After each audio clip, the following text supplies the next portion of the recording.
So what you have there is a mashup of scenes of protest, specifically from Moscow, from as of local time last night, chanting "No to War" in protest of Putin's move in invading Ukraine.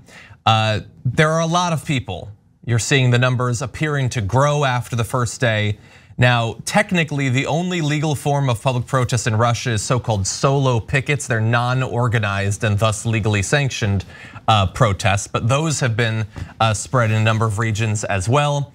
And as you might expect, the clampdown on the protests, violence against protesters as well as mass arrests, those have been accelerating too. With the independent monitoring group OVD Info tweeting Thursday that as of 11:30 p.m. in Moscow, at least 1,705 people had been detained across dozens of Russian cities. Some specific examples have been profiled, including by the Moscow correspondent for The Guardian, Andrew Roth. He showed one individual holding up a sign, and then very shortly thereafter saying he was detained within a second of holding up that sign. Arrests are getting a lot rougher. Even here in the US, where we at least hypothetically have certain rights in the Bill of Rights, including assembly, we've seen massive violence against protesters here. There, doing this in the midst of an invasion is again an act of bravery, because mass arrests, that seems like best case scenario is that is where it ends in Russia. What do you all think? Yeah, by the way, that young man that was holding the F war sign that was attacked immediately was a solo picket. Law doesn't mean anything in Russia anymore. It's whatever Putin wants. And so if you're protesting Putin, yeah, of course he's gonna arrest you because he's an authoritarian leader, and that's what we've been saying all along. Some in the fake left pretended that he was angelic and that the Ukrainians had bad intent, but poor Putin was put upon, okay? Doesn't appear that way. It looks like there's actually real wonderful Russian citizens fighting for peace and with incredible courage. And they obviously have a different story to tell. And then of course the right wing in America, until today, liked him because he was an authoritarian leader. And then they would say absurd things like, oh, we don't like that Canada's cracking down on trucker protests that's gone on weeks and weeks and terrorized the locals. Oh, Putin is cracking down on protesters who are showing incredible courage. I mean, he's a wonderful authoritarian leader. Yeah. Right. Also, the cracking is slightly different in the two circumstances as well. Even in that footage, you saw hoses being used on protesters and things like that. And we're going to get to more violence. And imagine that you're one of those 1,700 in the initial wave arrested. How scared are you getting put into a Russian prison because you offended Vladimir Putin in the middle of a war? Man, there's bravery all around in this story.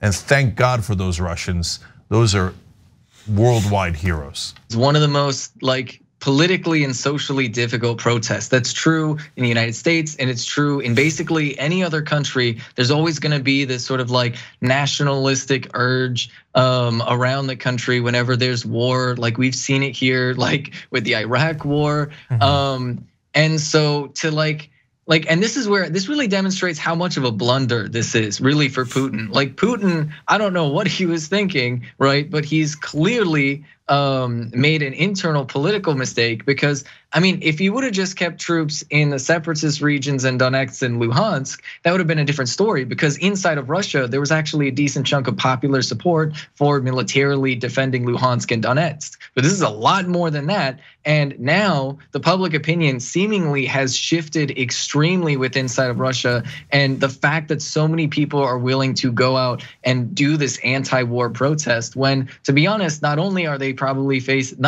facing literally a lot of arrests from the government, they also probably were a little bit concerned about their neighbors or friends and things like that. The typical reality of being anti-war. And so it's really just brave on a million different layers. And it's really good to see that people inside of Russia are demanding pulling out the troops. Yeah, and in addition to regular people, and we're going to show you more footage in just a second, you have a number of very high-profile celebrities in Russia coming out against the war. Some of the biggest pop stars and late night hosts. I just saw earlier today a Russian tennis player finished a match, walked off the court, walked up to the camera and wrote "No war" on the lens of the camera. Those are potentially dangerous things to do in the Russian context. So I'm glad to see that for multiple reasons. Not only because maybe, Hail Mary, it might influence Putin in the near future, but also getting into some of the area that Ben was talking about there. I want to remind people that the leadership of Russia and the Russian people, not the same thing. Not to say that there aren't Russians that might support what's happening, but do not simply assume that because I don't like what Putin is doing, screw Russians. And we're seeing that. Some people throwing out wild ideas of, well, in addition to sanctions, let's kick out all the Russian international students that are in the US.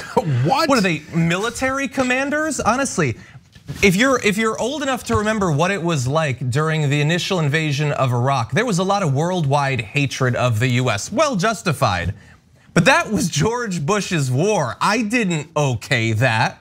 And so let's treat the Russian people with the same understanding. Let them tell you what it is that they stand for. That's all I'm asking for. So in those scenes, you see a lot of young people, but you also see middle-aged women, grandmothers. I was looking through a lot of the pictures, and to see those older grandmothers and grandfathers coming out there to say not on our watch, oh, how much do I love those folks. And I was gonna say the same thing as John. I mean, to anyone who blanket says the Russians, what does that mean? The Russians who? Which Russians? There's hundreds of millions of people, which Russians, right? The ones that are for war or the ones against war? The ones in charge or the ones that are being oppressed by the ones that are in charge? All that kind of commentary is always nonsensical. And obviously no progressive would engage in that. No, the Russian people are just like anyone else. That's always been obvious, except to fear mongers, etc. And so obviously both the journalists that have challenged Putin and now the citizens that have challenged Putin are among the bravest people in the world. And as I see their bravery, it made me remember what happened when there was protests in Washington. You guys remember this? Donald Trump went and hid in the bunker in the White House. He was so worried about tiny little protests outside the White House. Hid in a bunker. Meanwhile, President Zelensky's in the streets saying to the Russians, I'm here. Mayor Vitaly Klitschko saying, I'm here to fight. And the citizens arming themselves. Meanwhile, the Russian citizens saying, not on our watch, we don't want this war, we don't want this war. We're willing to risk arrest and our lives to fight against this war and in a peaceful direction. That's courage. And then you see blowhards and you see what kind of courage or lack thereof that they have. It's a stark contrast. Maybe this is me being way too hopeful, but if I'm remembering correctly, recently there was elections, and in like the Russian version of Congress, they had like actually more leftist candidates picking up more seats. And so maybe, fingers crossed, this is something that will precipitate much greater change in Russia over the near future. And if there is something good to come out of this horrific situation, it will hopefully be the end of Putin's political career. But that might be a bit of a hope, to say the least. Yeah, well, I'll end on that then, because look, with authoritarian leaders like Putin, who changed a lot of laws in Russia to make it more authoritarian, to have more control over the provinces, and took away portions of democracy, and who has stolen so much money from the Russian people that he might literally be the richest man on earth. And by the way, some American bankers helped him to hide that money, according to reports.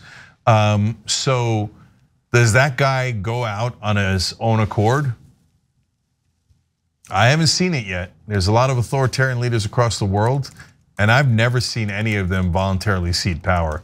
Whether they live in a theoretical democracy or not.